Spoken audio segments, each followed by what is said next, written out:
Today is August 25, 2017, and tonight we will be continuing our study of the community rule. So before we begin, let's ask our Heavenly Family to guide us. Heavenly Family, thank you so very much for the blessing and wonder of life. Thank you for the opportunity to learn so much about the way things are and how we can purify our way of thinking to be a way of love rather than a way of selfishness. Please guide us in this and help us to love each other and to think only according to truth in harmony with reason. Guide us, raise us up to a higher level, and help us to understand the subject at hand. Toda, thank you. We ask this b'Shem Tzemach. Amen. Amen. So we'll start with a recap of what the community rule is, and our goal will be to continue on where we left off in last weekend's discussions. But in order to do that, let's refresh ourselves in terms of what we're studying and why, and our methods. So, the community rule is a very important ancient Jewish document that was found among the Dead Sea Scrolls. Prior to its discovery in 1946 going into 1947, it had been lost to humankind, so far as we can tell, since the year 68 of the Common Era. And through all those years, from the time when the Dead Sea Scrolls were hidden in 12 or more caves surrounding a site called Qumran on the northwestern shore of the Dead Sea, in view of oncoming Romans, all the way up until 1947, the community rule had only an indirect influence on humanity. But that indirect influence was far more extensive than was its direct influence prior to the time when the Dead Sea Scrolls were placed in the caves. What I mean by that is that the ideas contained in the community rule had a limited influence on Jews in the Second Temple period, particularly from when the community rule was written in the first part of the 2nd century BC up until the destruction of the temple in 70. It had a limited influence on Jews during that time, but some of the Jews upon whom it had an influence were Jesus and his disciples. And their writings and the writings of those who followed in their footsteps,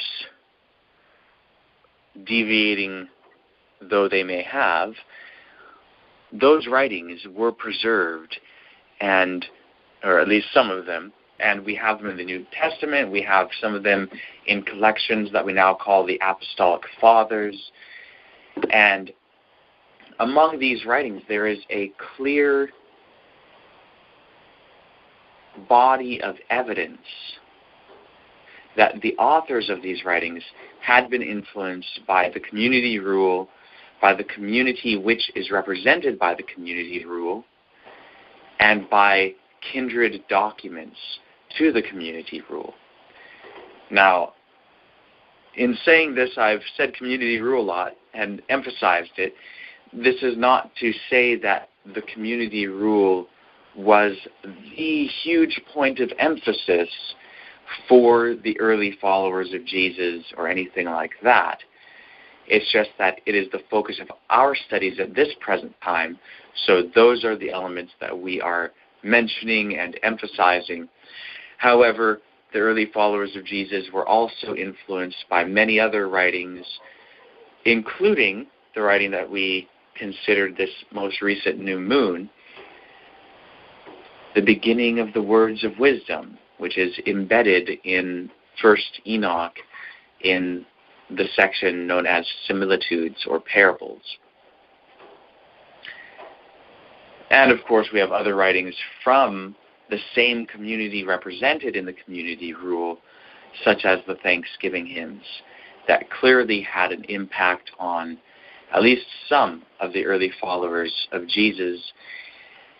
And the community rule in particular is so important because it, more than any other one document of which we are aware, gives a rather complete picture of the community. That is, the community who had the Dead Sea Scrolls. It tells us about their beliefs, tells us about their practices, their mission, how they viewed themselves, how they interpreted previous prophecies. Now that I will have to qualify by saying in some manuscripts that is the case, not in all manuscripts of the community rule. But anyway, the group of Jews represented by the community rule is usually identified by historians as the Essenes, which is a group of Jews mentioned by Josephus and Philo and Pliny and other later writers. And this group of Jews had a founding prophet who they referred to as the teacher of righteousness. Now, through careful comparison of the writings of the teacher of righteousness, some of which we have in the Dead Sea Scrolls, as compared to the writings in the New Testament and other of the writings of the Nazarenes, it is quite apparent that Jesus and his early followers considered the teacher of righteousness to be a true prophet, even though they disagreed with the followers of the teacher of righteousness in their own time, that being the first century of the Common Era, on a number of things. And I'm sure also that they disagreed with the main body of the followers of the teacher of righteousness from the first century BCE as well. We know this from some of the writings in the Dead Sea Scrolls. So, all that said, the community rule is pretty important because it's a relatively early document from that community. And some of what it says, or perhaps all, may actually go back to the time of the teacher of righteousness. And one possibility for us to consider is whether he authored all or some of the community rule. We do not yet know whether he did or whether he didn't, but that's something for us to consider. But even if the teacher of righteousness had no part in the literary composition of the community rule, the community rule certainly preserves some of the teachings of the teacher of righteousness and is thus very important for us to consider. So among the 11 or 12 copies of the community rule that were found among the Dead Sea Scrolls, the best preserved and first found of those copies is known as 1QS. 1QS is a scroll with 11 columns of text comprising a copy of the community rule. Of those 11 columns, we have studied quite carefully the first 4. And our primary focus in study has been to determine accurately the meaning of the words in those first 4 columns, And once we understand the meaning, to test the unique claims and ideas set forth to see whether they are in harmony with material reality. Because that which is in harmony with material reality is, by definition, true. That which is discordant with material reality is, by definition, false. And interestingly, this section of the community rule, known in 1QS columns 1 to 4, especially focusing on the section from about halfway through column 3 to the end of column 4, that section in particular, the treatise on the two spirits, is particularly focused on the principles of truth and righteousness, and specifically the nature of truth and the nature of morality being, in a sense, built into the idea of truth. It's a truth-based morality system. And so everything that we read in those first 4 columns, we carefully studied it, tried to understand it, we compared it with texts with which we have already been familiar in order to kind of keep ourselves in check to say, if this text says the same thing as the community rule, and if I've already been accustomed to this text and don't reject it on the basis of saying this, should I reject the other? Or should they both be rejected? Should they both be accepted? We've used it as kind of a balancing system to check ourselves as to whether we are using consistent principles and methods in our investigation.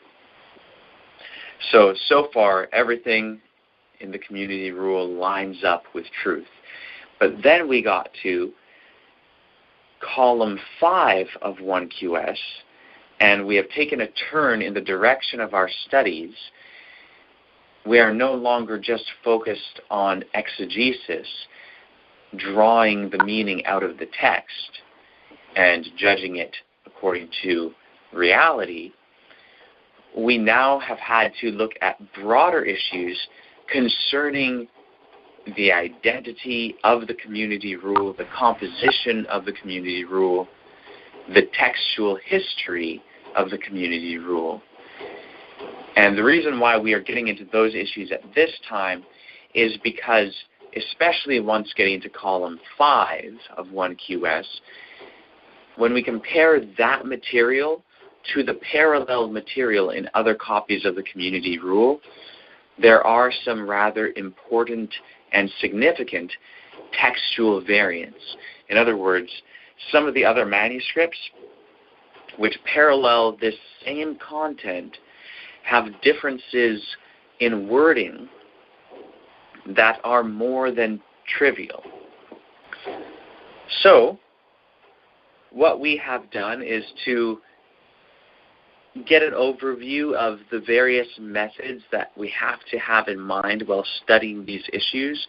So we learned about textual criticism, which is the comparative analysis of all the available manuscripts of a particular literary composition in order to determine the relationship between those manuscripts historically, and thus form a history of textual transmission, with one of the goals in mind, one of the primary goals being to understand the earliest form of the text, the earliest wording of the text.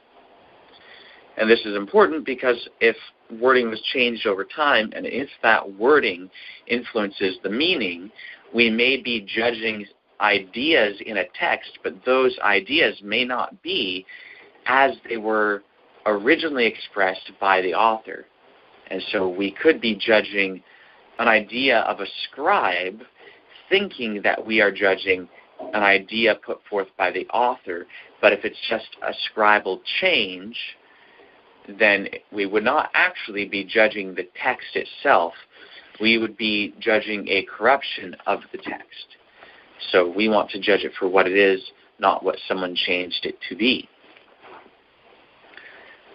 So, more than that, we've had to learn some of what paleography is. Paleography is the careful analysis of the form of the letters in each manuscript and comparing the form of the letters in the manuscript under consideration with other manuscripts in order to determine the date of the manuscript under consideration. And the way this is done is that there are several texts with known dates that have been verified using means other than paleography. So let's say you find some texts in an archaeological dig, and you find it in a layer of earth that is known from the coins in that layer to be from a certain period, and perhaps it's also known from the pottery in that layer to be from a certain period, and several other factors. There are lots of means that archaeologists have to date things. Just the actual geological layer in which something is found, the pottery in the layer, because you can develop a history of pottery and the change of styles over periods of time, the coins found in a layer that might actually give dates. If you find inscriptions with historical figures mentioned, if you find bits of papyri or any sort of animal skin or human, plant, or animal remains, you can use radiocarbon dating. And then paleography is another means of doing this. So all of these dating methods can be verified on their own, and then they cross-confirm each other by being consistent in giving the same dates.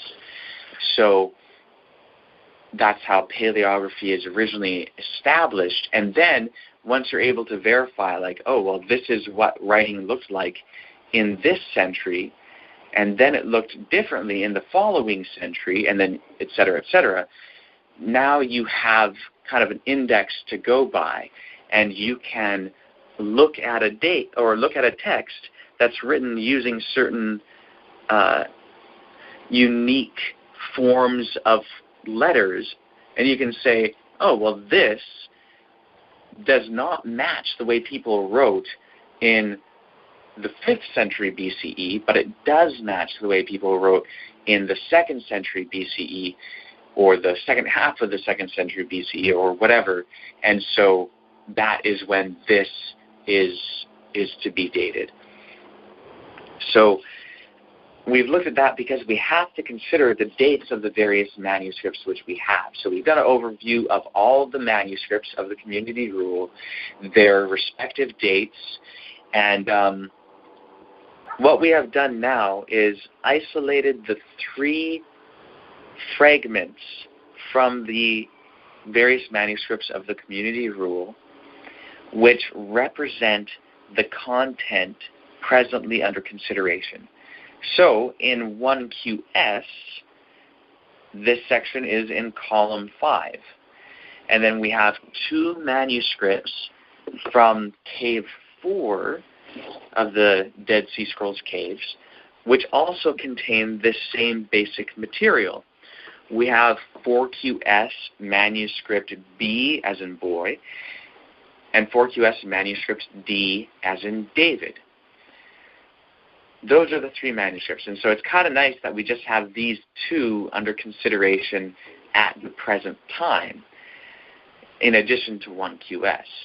And so it's easier to get a handle of rather than having, let's say, 100 manuscripts of the same passage and having to sort through all 100. No, this is actually pretty easy textual analysis so far as textual analysis goes. And so it's kind of a good way for us to get into it. And it's important for us to at least be aware of how this is done and to be able to analyze the different readings of a text whenever studying ancient texts. Because every ancient text that we have, of which we are in possession of more than one copy, there are a certain degree of variance. Why? Because ancient manuscripts were copied by hand, word for word, or word by word, letter by letter, and scribes made mistakes. And scribes deliberately changed things at times. And so we have differences in all of our manuscripts. You know, it's been often pointed out that there are over 5,000, I think there's even over 5,500 Greek New Testament manuscripts known today. And no two are exactly alike. A lot of the differences are very, very trivial and really do not matter. You can't even translate them. But there are a lot of differences, and no two manuscripts are exactly alike. And that just tells you something about ancient transmission of texts. So with the community rule, we are, in a sense, very blessed in terms of what we have to go through in this study to not have that many manuscripts under consideration. This is good beginner's level textual criticism for all of us to engage in. And it would be great to have more manuscripts of the community rule, however, and I would love it if more were discovered. It helps to answer textual questions. But we have these three under consideration, and we've started with the first clause in this section. And we've been asking some questions concerning it and trying to understand the history of the text. And I'll get more into that in a minute. We'll get back into that line of questions, picking up where we left off. And the reason why I'm wanting to pause here for a moment before just going into that is because I just want to see if anyone has any comments or questions on kind of what we've talked about so far here. And anything like that. So does anyone have any comments or questions before we get back into this particular aspect of studying the community rule? Can you explain what the word redacted means, please? Sure, yeah, that's an excellent question. It basically just means edited. I know, it's kind of like, well, why don't they just say edited? But scholars like to use other words, so they'll say, it's been redacted, or it's been, the redactor of this particular text. So in documentary hypothesis studies, you have various sources of the Pentateuch. You have J and you have E, but then when J and E were combined, scholars refer to that as RJE, which means redacted J and E, or if you're using RJE to refer to the person who joined them, that person is just called RJE, and it's the redactor of J and E, or the editor of J and E. So that's all redacted, redaction, redactor means. It's just another way of saying edit, etc. Okay, thanks. Any other comments or questions before we get into continuing on from last week?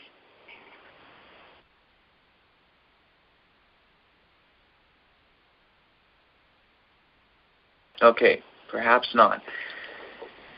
Okay, so to focus us in again, I will read our variants, and I will explain what we are doing with our variants.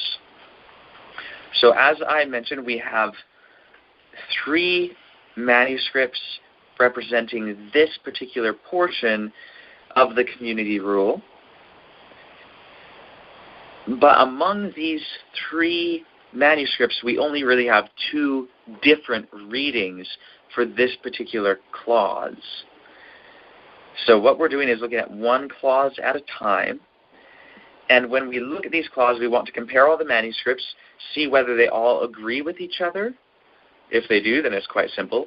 Or whether there are 2 different readings or 3 different readings, or more if we were in another place. But in this section, we only have 3 manuscripts, so we're only going to be able to have a maximum of 3 different readings. And we are going to look at the clause, make observations, and this is what we've been doing so far. We make observations about the 3 readings and the differences between them. And then we have to develop hypotheses to explain the differences in those readings.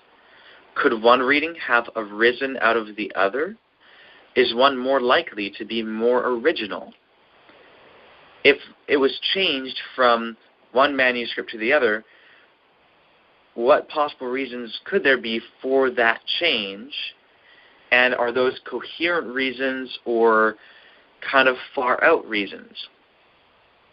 If you ask the same question in reverse, does it make more sense for it to change in the other direction? So we're asking these questions and we're forming hypotheses like, maybe 1QS represents the earlier reading because of, XYZ. And then someone else can come along and either strengthen that hypothesis or challenge that hypothesis. And even, of course, the person who puts forth the hypothesis can and should seek to challenge their own hypothesis and strengthen their hypothesis and, look at what there is in the evidence that might indicate one way or the other whether the hypothesis is correct. And so we're really going through doing a real experiment on this issue. And when we can go through and everyone can put forth their hypotheses, and let's say we're able to falsify all of them except for one. And let's say that one hypothesis meets all the criticism, it meets all the scrutiny under which it is placed, and it accounts for all the evidence, and let's say it even is necessary in order to explain the evidence. It's the only possible way to explain it, and so it's both sufficient and even necessary. Then we say, well, that hypothesis is thus far confirmed. And then at that point, we would only draw a tentative conclusion on that particular clause. And then we would move to the next clause, and this is what we'll do. We're going to move to the next clause after we're done this one, and we're not going to just say, oh, well, we looked at this very first clause of all this, and so therefore we know that this manuscript represents the earlier reading and the other one is just the later one. No, that's not a consideration of all the evidence. We have to take all the evidence into account before drawing a conclusion on the subject as a whole. And so we'll go to the next clause and we will make observations and then create hypotheses and then test those hypotheses. And for each clause we will note which is the best hypothesis, which one stands up to scrutiny. Then if we go through this whole section and find that for each clause the confirmed hypothesis states that one particular manuscript preserves the more original readings, well, then we will have demonstrated that that is the earlier form of the text. And so we are running a series of experiments on this issue because that is the only way to obtain knowledge. We wouldn't obtain knowledge if we just looked at the readings and said, well, I like this one better, and another person likes another one better, and then tested according to that. That wouldn't actually tell us anything other than our own biases, which might be potentially important to find out, but we need to be rid of our own biases. So we are conducting a scientific investigation of the community rule rather than what might be considered a merely theological examination of it or a biased examination of it. So it does require rigor and care. But what a privilege to be able to acquire genuine knowledge. So, I won't recap all the hypotheses that have been put forth so far to explain the first difference, or the first set of differences in the first clause. What I'll do is I'll read the two different readings, and then I may recap some of our conversation on it, and then there's a particular question that was the focus of our last study, which has not yet been answered. And I'll remind you guys all what that question is, and hopefully you guys have been considering it and studying it and testing it to see what we might have in terms of answers to that question. Okay, so I will first read the version of this clause that is represented in 1QS column 5, line 1. This is the rule of the men of the community who devote themselves to turn away from all evil and hold fast to all which he has commanded as his will. That is the reading of this clause in 1QS. Now, the next document that I'll read is 4QS manuscript D as in David. Manuscript B from Cave 4 unfortunately has a lacuna in the text. It has a section of the text that is no longer preserved, whether the fragment is just broken off at that point or whether a worm ate it, for different scrolls and different fragments, they have been damaged in different ways. And so there's part of the text missing in 4QS manuscript B, but all of the preserved portions of this clause in 4QS manuscript B agree with manuscript D. So we're going to read 4QS manuscript D, understanding that it also represents the preserved portions of manuscript B. So listen to what this says, and I'm sure you'll be reminded of the differences between what we read in 1QS and how it is worded here in 4QS manuscript D.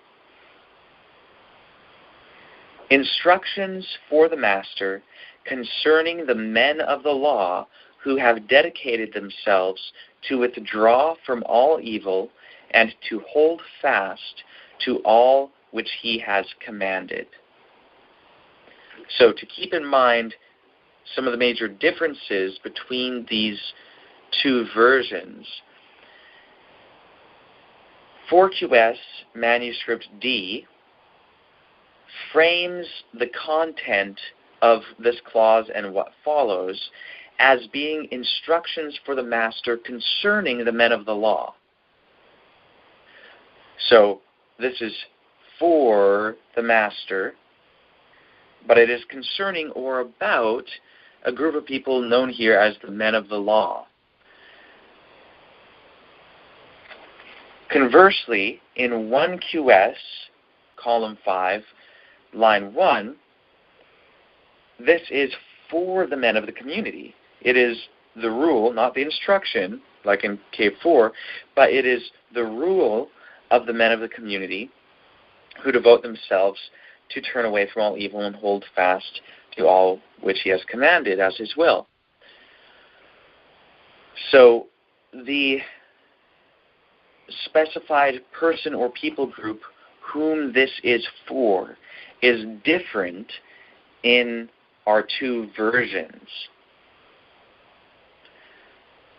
That said, even though in Cave 4 it is for the master, instructions for the master, it is concerning or about the same group of people as the instructions are for, or as the rule is for, in the version found in 1QS.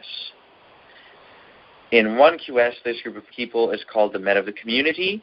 In 4QS, B and D, and particularly D, they are referred to as the men of the law. But it seems to be referring to the same group because they are both referred to as those who devote or dedicate themselves to turn away from all evil and hold fast to all which he has commanded. Another difference is that there seems to be a redundancy in 1QS, column 5, line 1, because it says that which he has commanded as his will. The phrase as his will or according to his will is not present in the Cave 4 manuscripts. Another difference is that in Cave 4, both manuscripts B and D, when it says that which he has commanded, the person to whom it is referring seems quite clearly to be the master, because there is a singular person identified at the beginning of the clause, the master. And the men of the law hold fast to all which he has commanded, all which the master has commanded. And so there is a subject of that personal pronoun, he, whereas in 1QS, it actually has two personal pronouns, singular masculine personal pronouns, he and his, with no clear referent. It is not clearly referring to any particular person in the text, because the only group or identity clearly referenced is the men of the community, who are spoken of using plural terms, such as men and themselves. And they are clearly distinct from the one whose commandment they hold fast to. So the grammar in 1QS is not as good. It is rather incomplete, and there seems to be a redundancy there. And then in 4QS, the grammar is quite complete, and there is no redundancy. Now, on this particular issue, we have our question both for last Saturday night and for tonight's meeting. Now, hypotheses have been put forward suggesting both that the 4QS version is the more original and that the 1QS is the more original. Both hypotheses have been put forward. Challenges have been issued, we could say, to both hypotheses. And proposed evidence has been also suggested for both hypotheses. But there's one particular issue that we want to focus on as our primary subject in this meeting. And that is that we have considered the question of whether something being grammatically awkward and redundant automatically means that it is the earlier form, and that the less awkward and less redundant form of the saying is automatically the later form. Because, of course, there are examples of that, such as when comparing sayings that are shared between the Gospel of Mark and the Gospel of Matthew. The earlier Gospel, Mark, has more awkward sayings, more awkward grammar, and Matthew comes along and cleans that up. So that's an example of that. But then we talked about examples where actually the more smooth and less redundant form or version of a text is the original. And it was edited in such a way that brought it about to be more redundant and awkward. Examples of this can be found in the Pentateuch. Examples that we discussed in particular are the story of Korah, Dathan, and Abiram in Numbers 16, and also the Genesis 6 to 8 flood story, or shall I say flood stories, in which, in both of those instances, the flood accounts and the Korah, Dathan, and Abiram story, the version which we presently have in our quote-unquote Bibles, and I should say quote-unquote our quote-unquote Bibles, is an edited version which combined originally independent stories, stitching them together into one. And when you separate them out and read each source as it originally was, it is far more coherent, far less awkward, and far less redundant.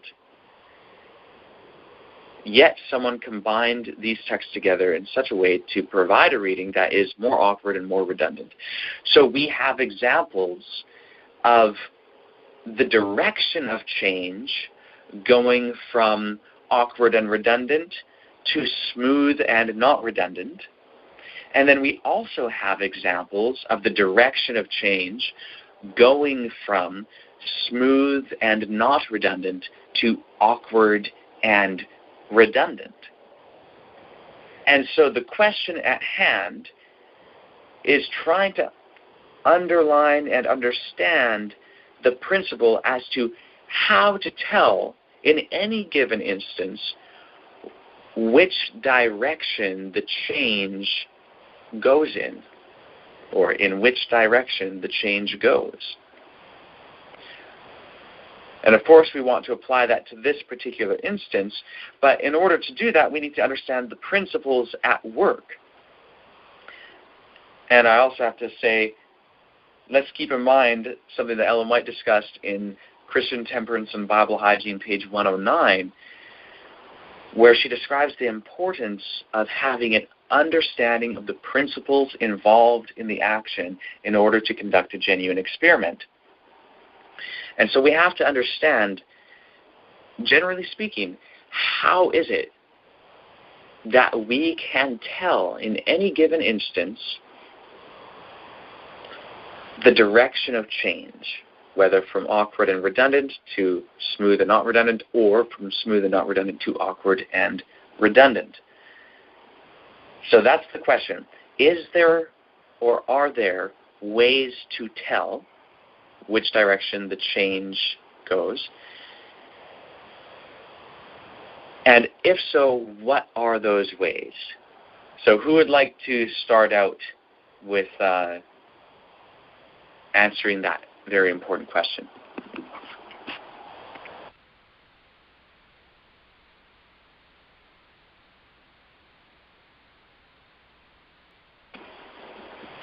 Some thoughts that come to my mind are in just looking at how we know the examples that were given were changed and in what direction. So the thought in my mind is, well, for the Pentateuch, like I don't really know all the ways how they came to know that it was a combined set of writings made into one. But I know some of it was just that they were like, this doesn't really make sense, and they were just looking at the various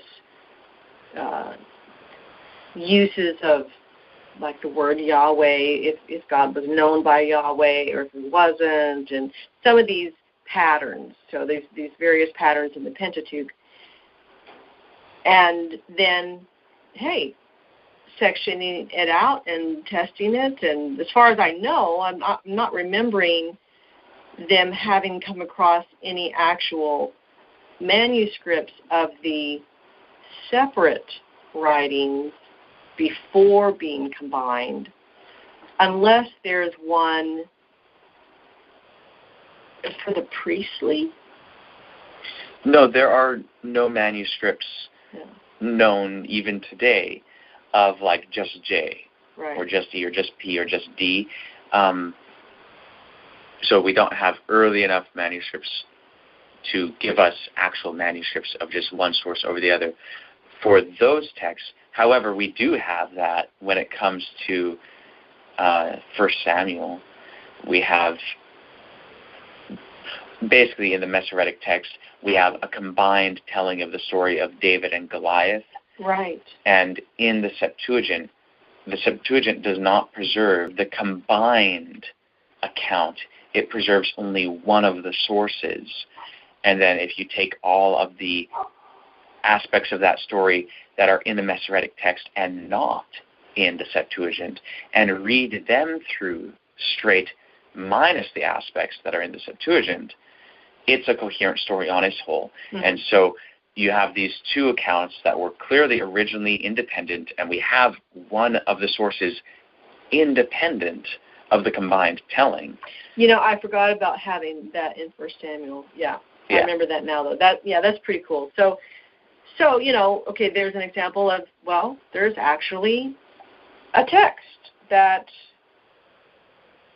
exists that preserved it in its uncombined form, and then you have a combined form, and okay, so that's one way you could do that. So let's say we were to read all of column 5, or let's just say we were to read all of the manuscript of the community rule found in K4, the shorter version, and just really look at that and see, okay, well, where are these differences and how does it compare to 1QS,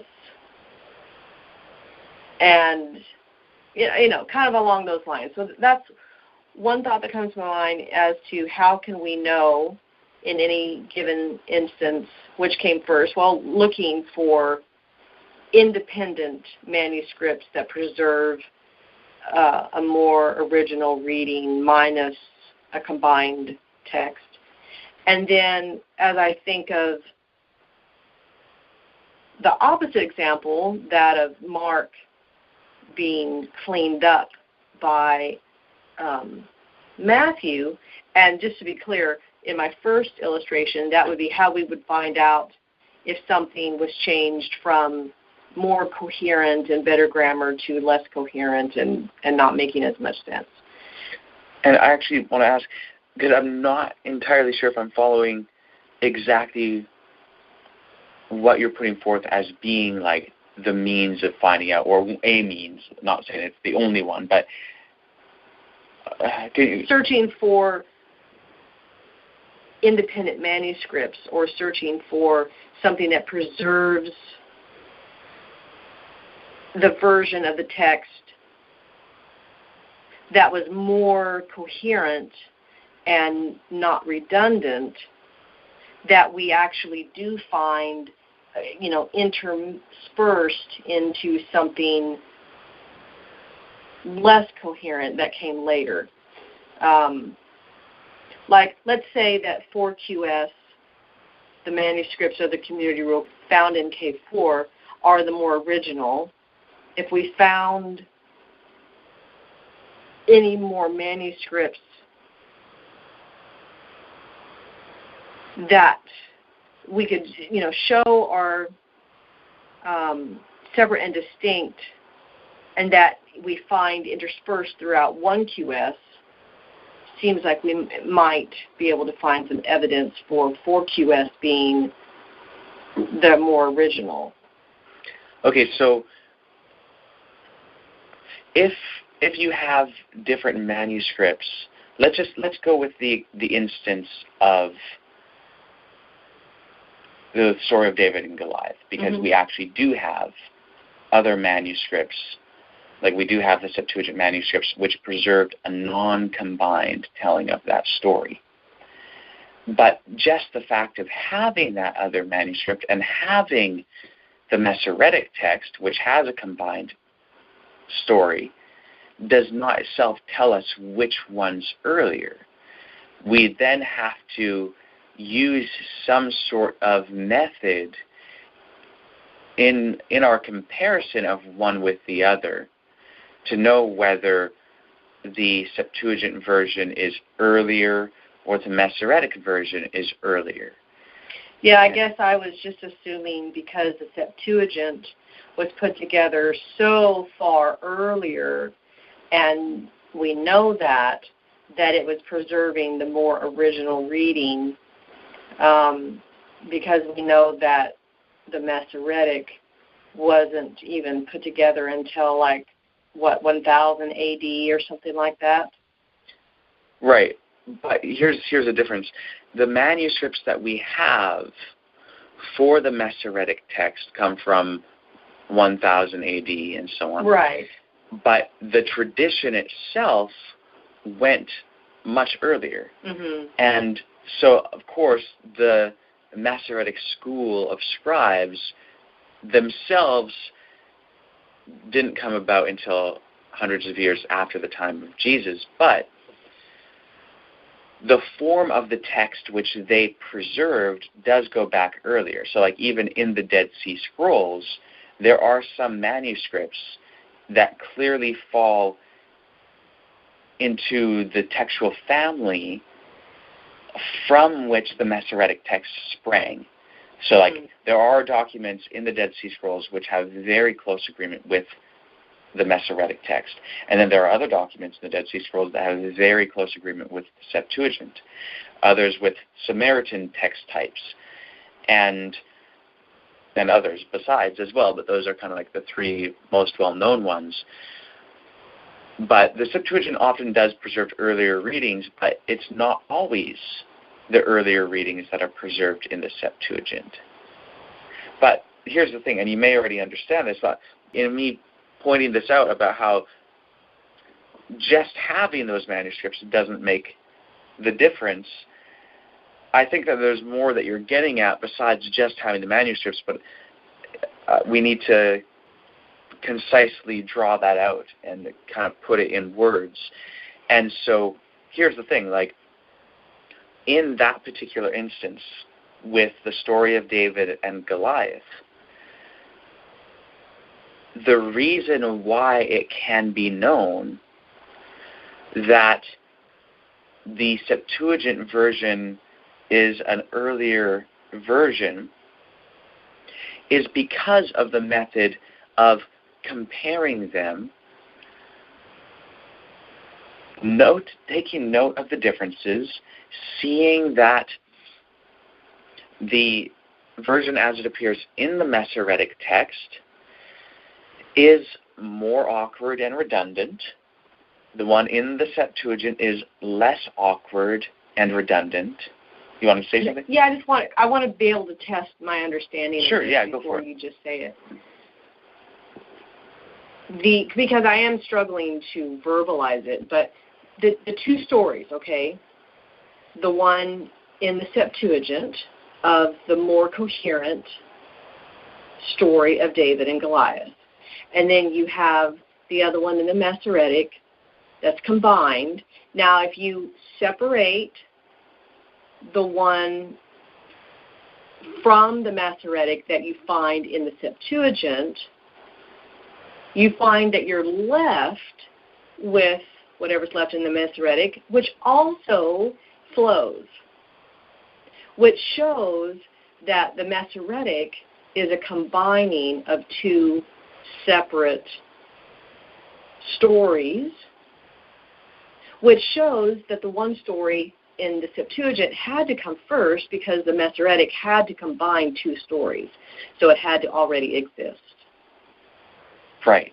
In other words, the reason that you can tell is because even if you didn't have the Septuagint and you just had the Masoretic text, and you were able to separate those two stories, and you would see that they're both more coherent on their own, the chances of two stories being embedded together, both coherent, and yet, they're awkward and redundant when combined.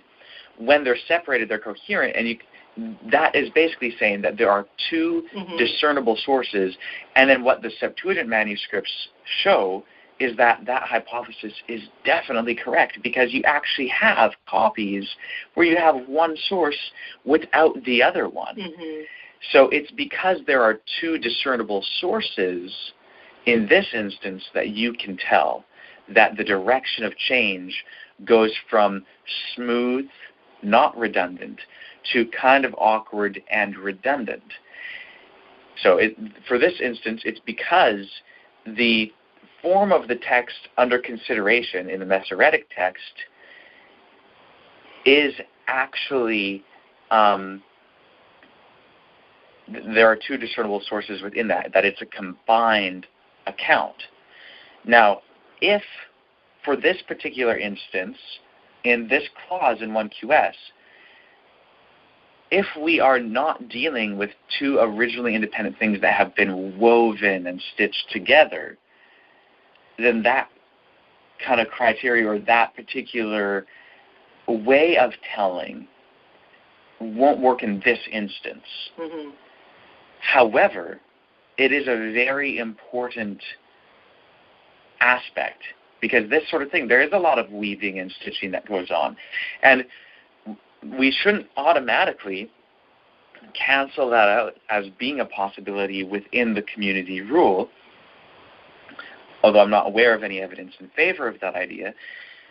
But that type of stitching together and discernible sources within a particular document is one way to tell that the direction of change went from smooth and not redundant to being kind of awkward and redundant. Now, that doesn't apply in all circumstances. However, there is another principle that is kind of more fundamental within even this example of source combining.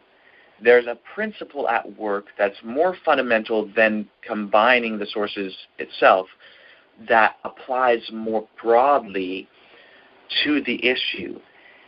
So I just wanted to mention that, to say that there is a principle in there that can help us to understand, more broadly speaking, in a given instance, the direction of change.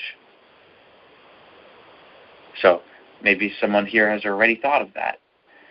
So would anyone else like to comment on this whole thing of direction of change and how to tell in any given instance which way the direction goes?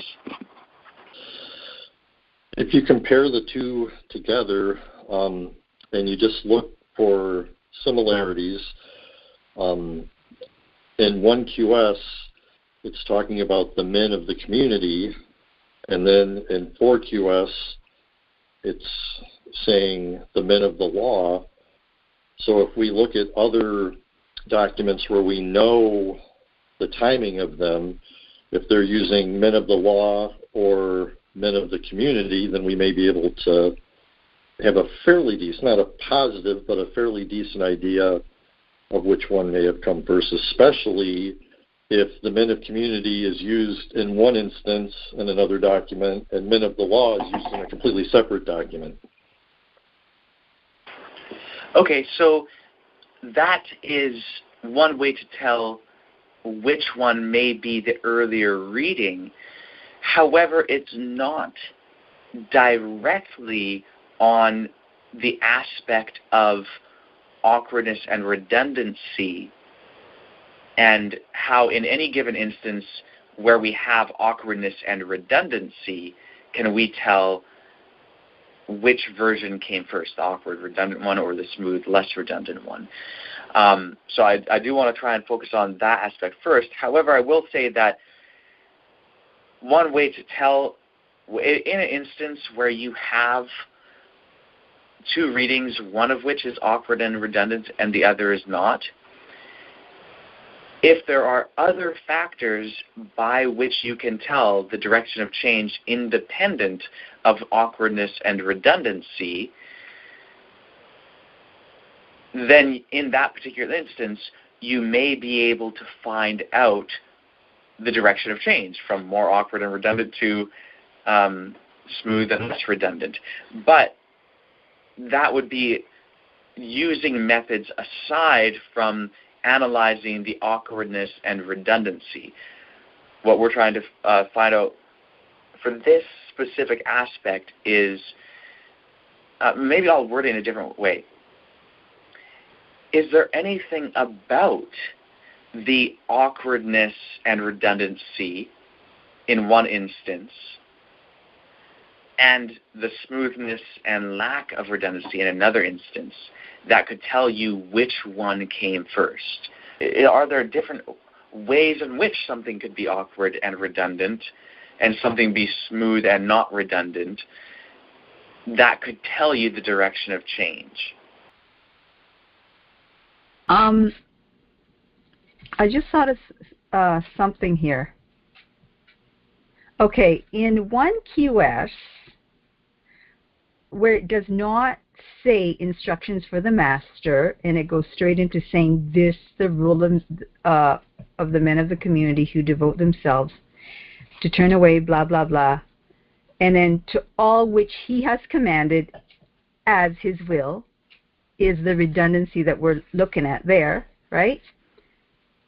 Perhaps it's already taken for granted that, okay, that when this is read, or hang on a second. Yeah, so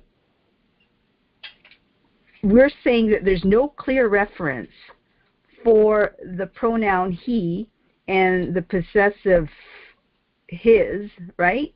There's no clear reference to those two things, but we could say that it is already known who he is. Whereas in 4QS, it's telling us instructions for the master, so therefore, and then at the end it says that which he has commanded. That's giving a clear reference to the master. So the redundancy in 1QS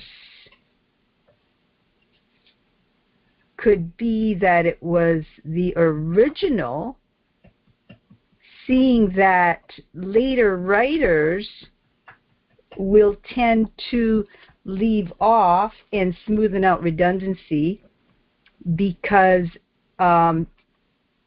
details would tend to be taken off or be lost as the authors become more separated from the event or the situation.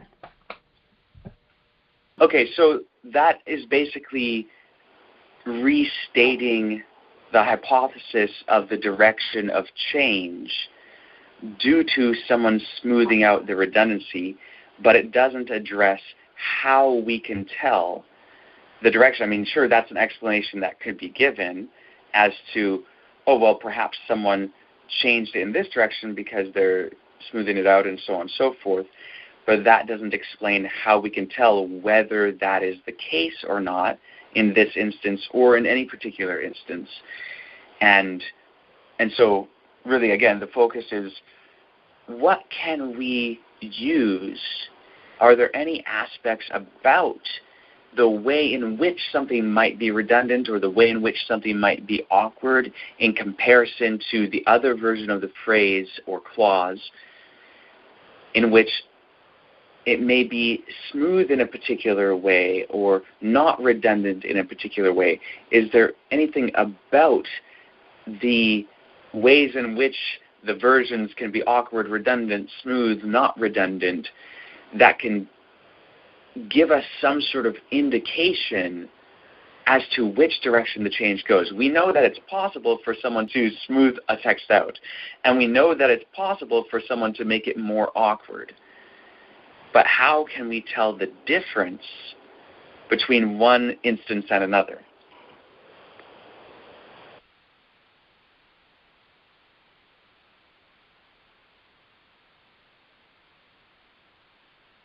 I don't know if this is something, but how about finding out, because we know that the Hebrew and the Aramaic was the more of original language used, right, versus the Greek or whatever. Is there a way we could find out that the Hebrew language used a lot of redundancy? I don't know. Well, in this instance, both of our manuscripts are in Hebrew. One is redundant, one isn't. So we have an example of both. And like we're saying, we have examples of both. And like even within Hebrew, like there's examples of both instances, like and in Greek. I mean, it's the same for any language. You could have two versions of a saying, one awkward, one not awkward. How do you tell the difference? No. It seems like it might just be as simple. I know that as soon as you say it, it's going to be one of those, hit your heads and say, well, duh. But is it just as simple as which one makes more sense? I mean, who's going to, if this isn't a combining of texts, if it's just an edit or a change or something like that,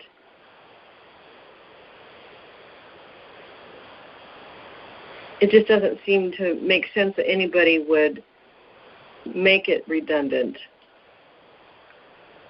and awkward. Okay, so not quite. No, I mean because it's basically the first part of what you said, it was basically like favoring the idea of someone smoothing it out, right? But then you added the aspect of, well, if it's not combining, then basically you have this aspect of smoothing, which would basically be to say that the only instance in which someone would change a text in such a way that it would become more awkward is for scribes to be combining two originally independent texts. Mm-hmm. And I'd say that that's one factor as to, that's one type of instance in which the direction of change could go from smooth to awkward and from not redundant to redundant. But I don't think that that's the only type of instance in which that might occur. One thing that I'm kind of interested to do, I would like it if you guys could repeat back to me what you understand me to be asking. Because both last Saturday night and tonight, there's been a few instances where people have offered an analysis or an answer to this question, which, while the observations have been good, have not been directly on the point that we are trying to address. And I understand, it's a pretty specific, narrow question that we're looking at, and so it wouldn't be surprising or anything if there's some misunderstanding or lack of clarity on exactly what we're trying to find, exactly what I'm asking and that sort of thing. And if we don't have it clearly defined, it can be difficult, obviously, to try and find an answer. So I'm interested, would you guys be okay with kind of explaining what you understand the question to be?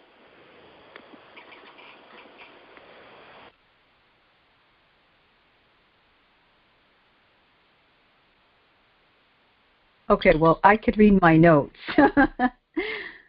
Okay, you said last week, we have determined that sometimes the scribes will change, right? Something from redundancy to smooth, or smooth to less to more redundant. How can we tell the original? If there's a way, what is it or what are they?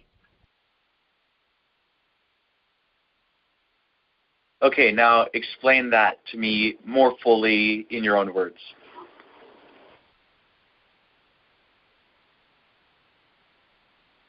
I can't. That's probably why I can't come up with an answer.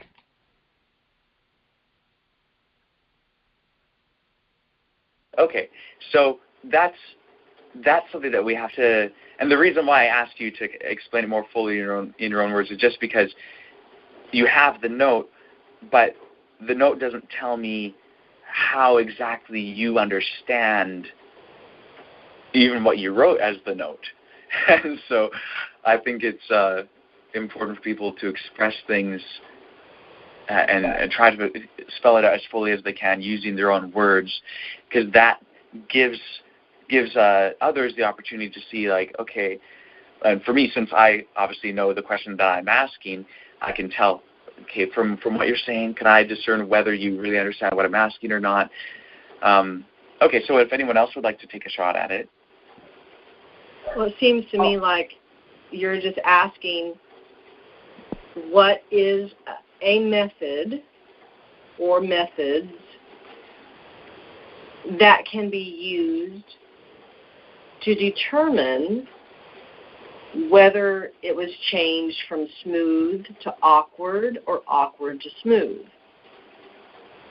But in seeking to try to answer that, I don't know what methods there are that can be used, so I'm trying to think of what might be methods, but that's what I understand your question to be.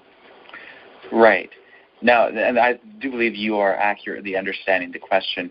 And one thing that I'll say is that we're particularly talking about instances where smoothness and awkwardness and redundancy are issues. So you might be able to solve it in an instance where one text happens to be kind of smooth versus the other one being awkward, and you kind of figure out which one came earlier using other means that have nothing to do with smoothness or awkwardness. But what we're focusing on is the smoothness and awkwardness element, and also the redundancy and lack of redundancy element. And so that's why we're kind of extending it to, broadly speaking, instances where you have multiple versions of a particular text, one of which is awkward and redundant, the other of which is smooth and not redundant. Whatever the other factors may be in their differences is aside from the point in terms of this issue, in terms of this principle. And so that's kind of the issue. So I wanted to just say that in case it helps to give other people understanding. And if anyone else would like to explain how you understand the question, please do so.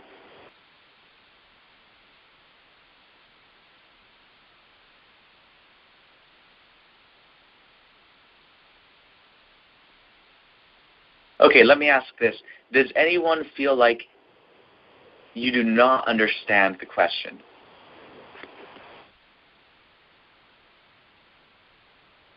I understand the question now, and I have the same sentiments as Teresa, where perhaps I'm just lacking to know the methods. And you did say something last week that I was really pondering on. You said we are equipped with tool sets in this message to figure it out. So I was trying to figure that out when you said we're equipped with tool sets. Do you remember saying that? Yeah, I do. Okay, so would anyone else like to voice whether they feel like they understand the question or not, and if so, how they understand it?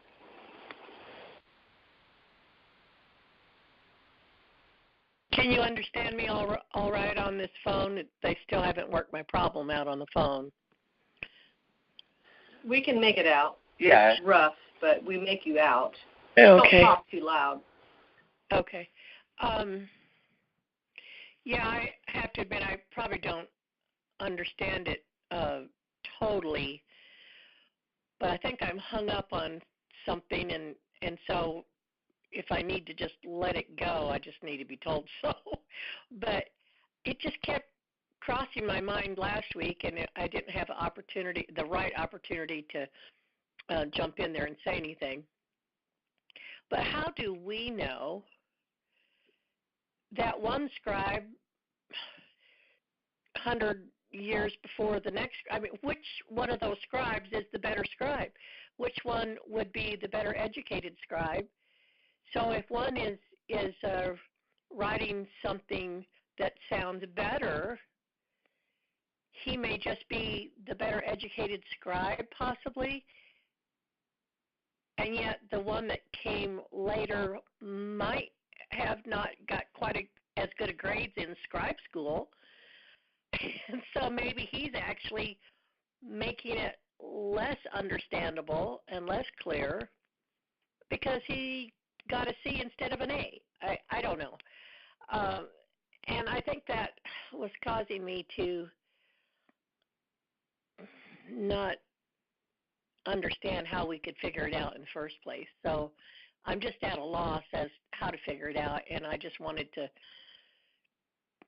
listen and try to learn what it might be by hearing others talk about it. So I hope I didn't just really scramble everything up too bad there. But I would like that addressed if it's even worth addressing, because I don't know. It just hit me. It's like, well, how do we know? These are different scribes. They had different teachers. They had different learning abilities, and maybe one cared more than the other. So how can we know that? And does it pertain to answering your question? And I'll just listen to the rest. Sure. So basically what that does is it basically brings in another angle from which we see the importance of asking the question. So, yes, I mean, basically that's giving another possible scenario as to why something might be more awkward and another thing be more smooth. It might come down to the skill of the scribes, or lack of skill, as it may be. I'm glad that you mentioned that, because it does show how, look, there are multiple possible reasons why one version may be more awkward and another version may be more smooth. And there are elements to that which are important, like in analyzing how we might go about determining how to tell which direction the change went. It's important to keep in mind all the various possibilities as to why a change may have taken place in one direction or another. So, for one instance, let's just say you have a scribe that is very skilled and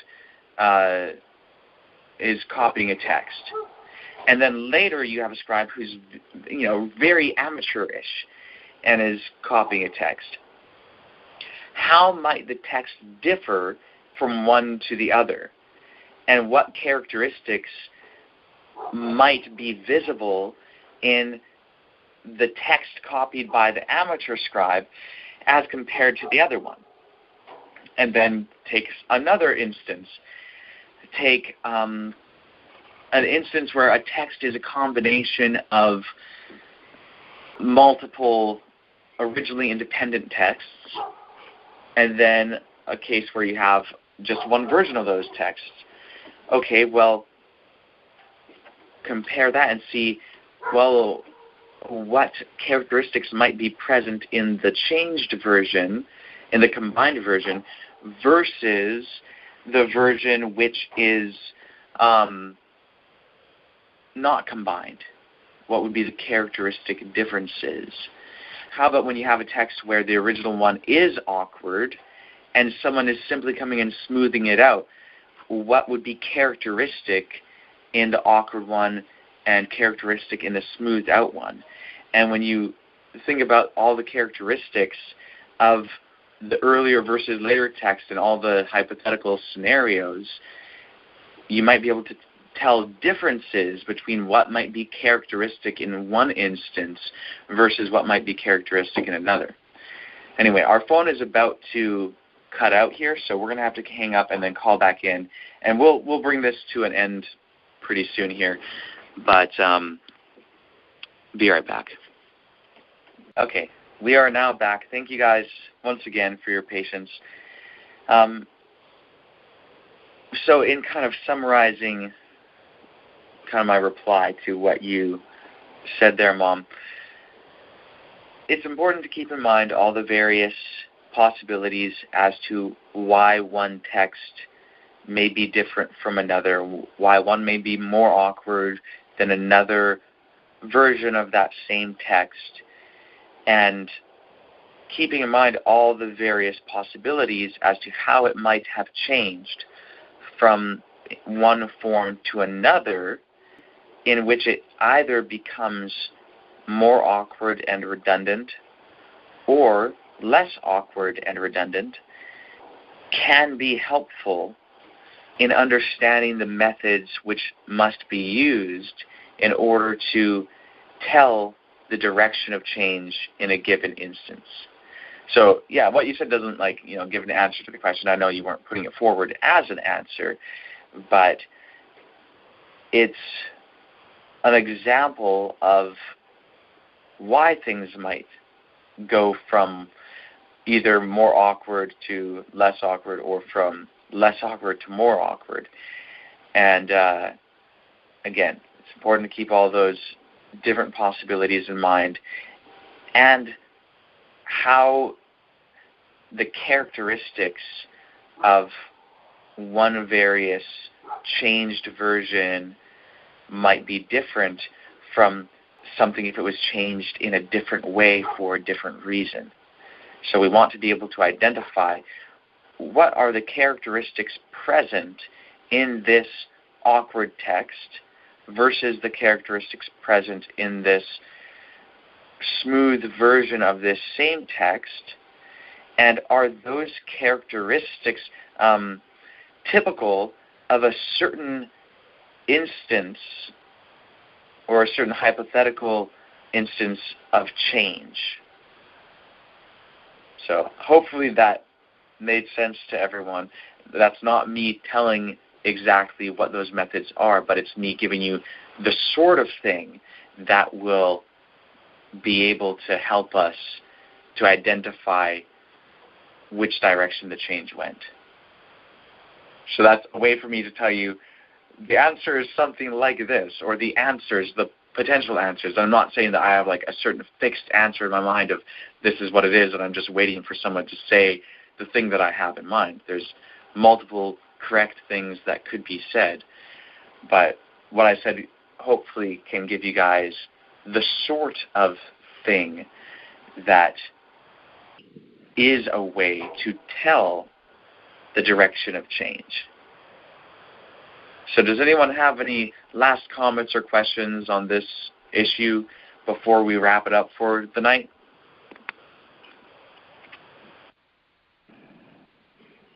Okay, when you said we're equipped with tool sets last week in this message, can you kind of give us more hint of what you meant by that? Are you saying we've done this before and we've come to some conclusion and answers of the same way? Is that what you meant by we're equipped with tool sets in this message? Or is it some principles we've already learned that we should be using in this method here.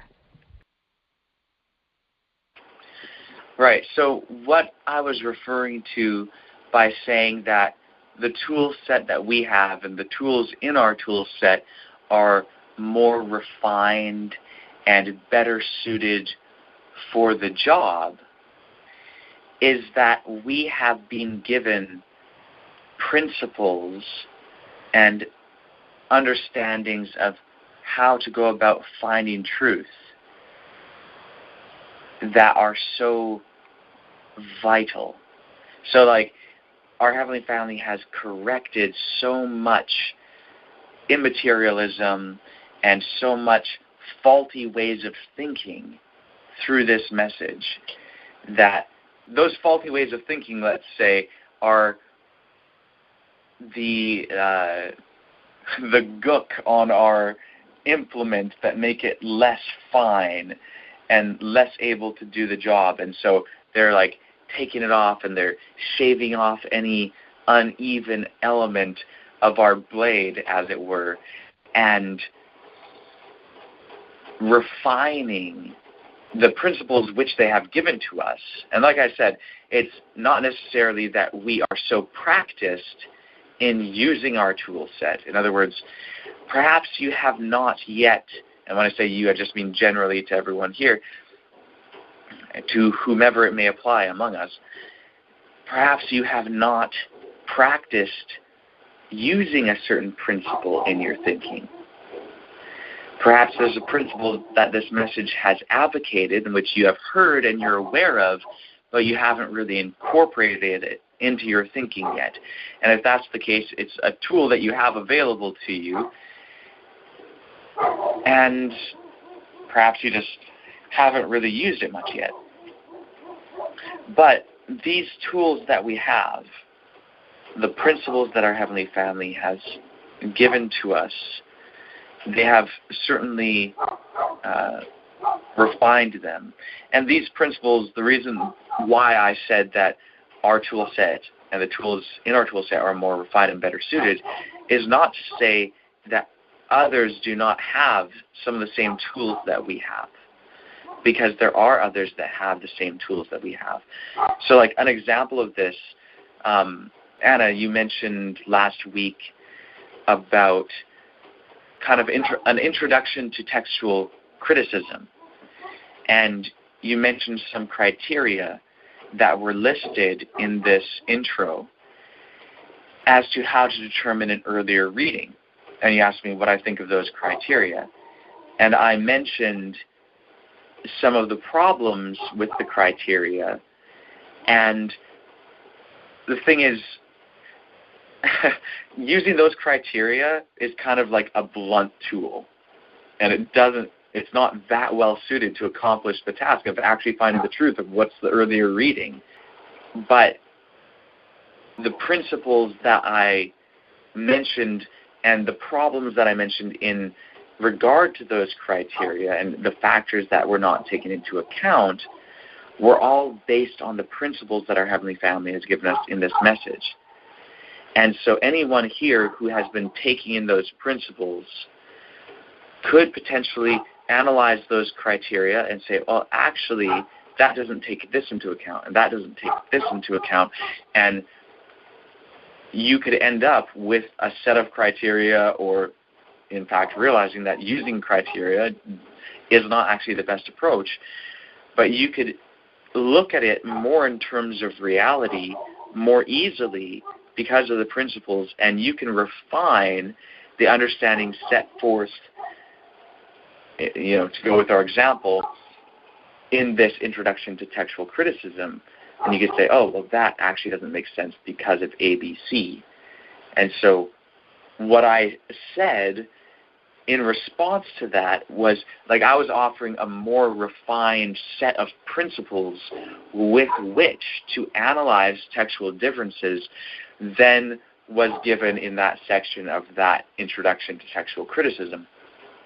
But what I gave, it's not like our Heavenly Family, like in that moment when you asked me that question, Anna, it's not like our Heavenly Family was like, oh, zap, let's give Trent a really good answer for this, or let's give him an understanding of how to analyze this just totally out of the blue. No, what I said was just applying the principles that we've learned in the message to this issue of textual criticism and to those criteria that were mentioned in that introduction. And so all of us have heard those principles that I employed in that instance. And so all of us, if we practice using those principles, will be able to apply them to the issues that we're dealing with now, including the question at hand of how to tell the difference between an instance where a change has taken place in the direction of awkwardness or in the direction of smoothness. And so that's what I mean by our tool set is well suited to the task, and our tools are greatly refined. Okay, thanks. I remember now. Excellent. Awesome. Any other last comments or questions on this issue? And if that is, someone wanting to express an understanding of the question, or seriously, like, before we get off the call, if anyone is sitting there saying, I really don't understand the question, it'd be great for you to voice that, and that way someone else or myself could try and explain it in a way that you'll understand the question, so that you can have an understanding of it and be thinking about it between now and tomorrow night's meeting, and maybe you will have understood an answer. So any last things from anyone?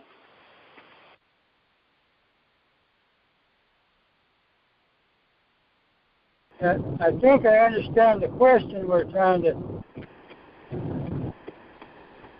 figure out when there's a change, was it a change to the,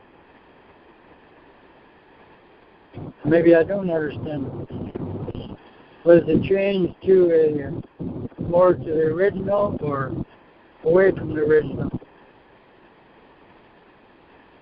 Does that make any sense? Okay, so I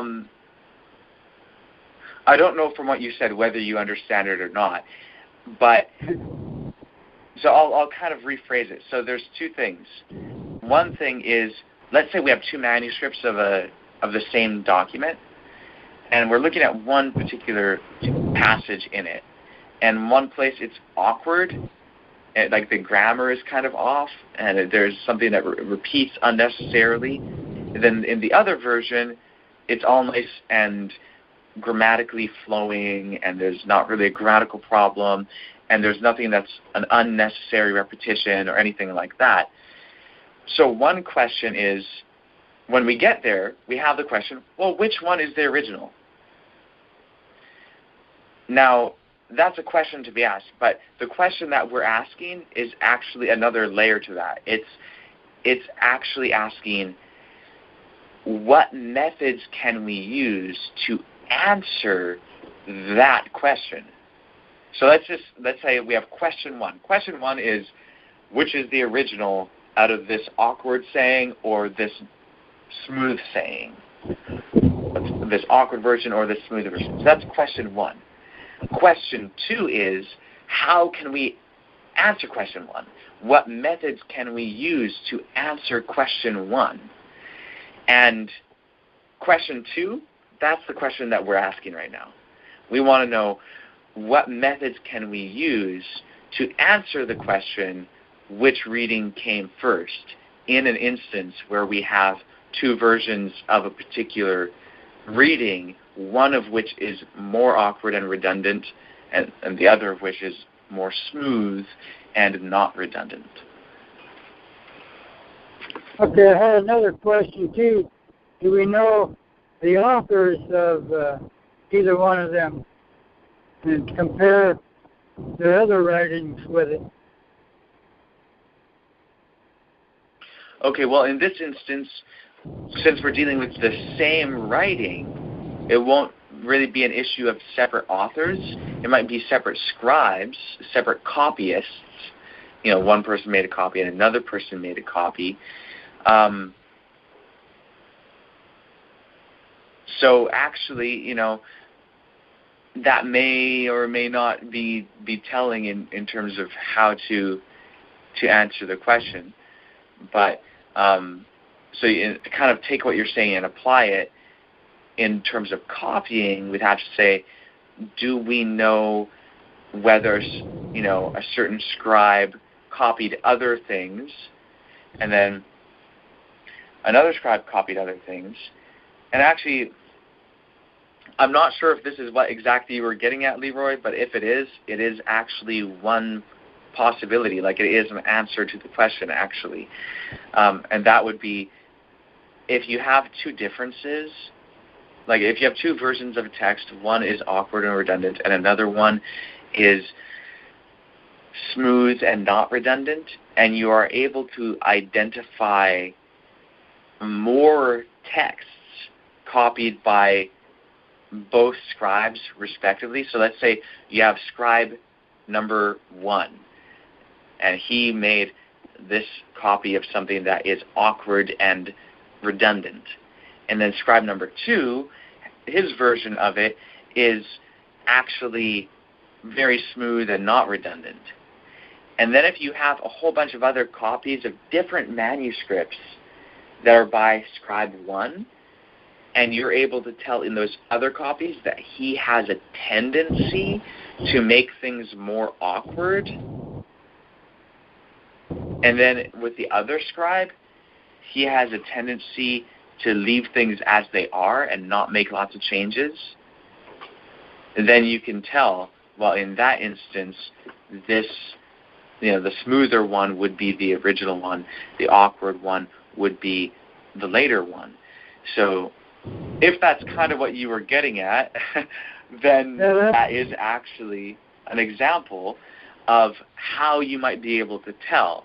And basically that would be by analyzing the other copies of the other copies of different documents by the same scribe.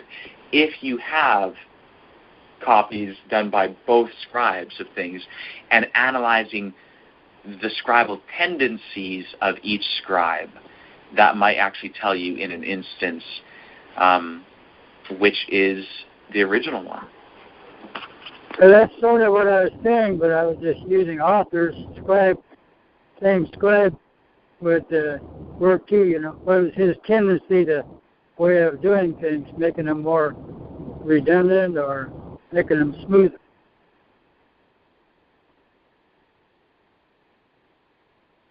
Okay, so that's one way that could be told. Now, I will say that type of thing is, that's a very excellent way of analyzing the situation. It's one that we will not be able to use in this circumstance, because being able to recognize one scribe versus another scribe requires basically being a paleographer. So you'd have to say, you'd have to be able to read Hebrew, and you'd have to be able to read handwritten Hebrew from the period under consideration, and to be familiar enough with the manuscripts to be able to say, this set of manuscripts was all written by the same scribe, and then this other set of manuscripts was written by this other scribe. And then you'd have to analyze, basically you'd have to do textual criticism on all the documents that were actually copied from each scribe in order to determine whether they have a tendency to make things more awkward or not. But in order to really do that, but you'd really have to have the manuscripts copied, the actual copies produced by the scribe, and the actual texts from which they made their copies. You'd be able to tell using that how they did it. And in the Dead Sea Scrolls, there are instances where you basically have that, because you'll have a copy of something, and then you'll have another hand another scribe coming and making notes in the margins and between the lines and correcting a copy of a previous scribe. And so there you actually have instances where you have one scribe working on a copy that was originally produced by a different scribe. So you might be able to do that sort of analysis, but I'm just saying that requires a lot of knowledge which none of us here have. If we had a professional paleographer in our midst, that would be awesome, and we'd be able to ask, like, hey, are you acquainted enough with the Dead Sea Scrolls to know what other documents were copied by the scribe who wrote 1QS manuscript D? And are you able to know other particular documents that were copied by the same scribe who copied 1QS? And have you done textual criticism using their copies enough to be able to know their scribal tendencies? And then we could ask them, did the scribe who copied 1QS have a tendency to create awkwardness and redundancy? Or did the scribe who made 4QSD have the tendency to make things smooth and to cancel out redundancies? So we would be able to get that sort of information at that point. We're not yet operating on that level, and we may never operate on that level. It's not expected for all of us to become paleographers. It's expected of us to make use of the resources available to us and to improve upon our talents and to get some sort of bearing, a basic bearing on how to tell the difference in the kind of different manuscript readings and so on and so forth. So it's good that we're going through this, but unfortunately we won't be able to use that particular instance this time. But until basically, we'll see. But that is a valid. It is a valid point and a valid method, though. Comment? Yes. We have one tool, Sister Wisdom. We can't just ask her to show us which one is the one we should be accepting. Sorry, would you mind repeating that again, please? I say, Sister Wisdom is a tool to help us. We can't just ask her, we can't figure out which one is the right one. Ask Sister Wisdom to make it plain to us. Sure. So the way that I phrased this to someone else is that basically wisdom is the one to give us the tools. It's like she's like the tool manufacturer. And so it's like our Heavenly Family makes these tools. They design the tools.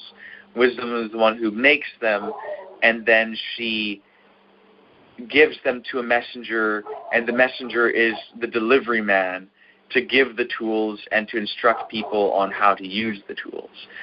And so wisdom is the one who's trying to get us to understand these principles and apply them.